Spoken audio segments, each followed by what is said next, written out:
பண்ணுறீங்க? சாயந்தர நேரம் காய்ச்சி சாப்பிட்டீங்களா? மணி 6:30 ஆயிடுச்சு. கொஞ்சம் தட்டைப்பயிறு வேவிச்சு கொடுக்க சொன்னார். ஊற வச்சேன். தண்ணி கொதிக்குது. வேக போட்டு தாளித்து கொடுக்கணும். சாயந்தரம் 6 மணிக்கே கேட்டார். மணி 6:45 தண்ணி கொதிச்சிருச்சு. கொதிச்சுட்டே போட்டால் மிளகு வெடிடும். தண்ணியும் பயிரும் போட்டால் சீக்கிரம் வேகாது. கொதிச்சுட்டே போட்டால் 3 விசில் வந்தால் போதும்.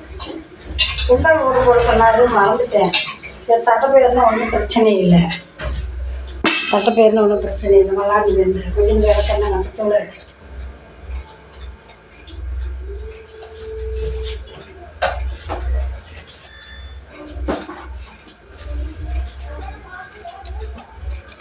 வேக போடும்போது கொஞ்சம் மஞ்சத்தூள் போட்டு கொஞ்சம் உப்பு போட்டு விட்டுருணும். உப்பு போட்டு விட்டாக்கா தாளிக்கிறப்ப பத்துலினா கூட கொஞ்சம் பத்து உப்பு தூள்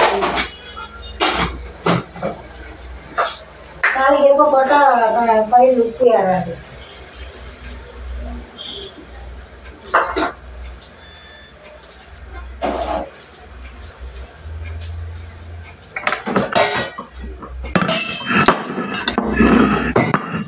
வெங்காயம் தக்காளி அரிலாம் வேகத்துக்கு 3 விசில் வந்தால் போதும். சுண்டல்னா ஒரு 5-6 விசில் வரணும். ஊற வைக்க சொன்னார். காலையில் ஊற வச்சு ஒரு 4 விசில் வந்தால் போதும். ஏதோ ஒரு நாள் ஏதோ பயிர் கீர் பொழுது ஒரு நேரத்தில் டெய்லி பஜ்ஜி போண்டா சாப்பிட மாட்டார். பஜ்ஜி தான் சாப்பிடுவார். சரி, அது உருளைக்கிழங்கு வேறு இல்லை, எனக்கு வாங்கிட்டு வரணும். எங்கேயோ வண்டி கொஞ்சம் வேலைன்னு போனார், வந்துடுவார். சரி மக்களே, பாய்.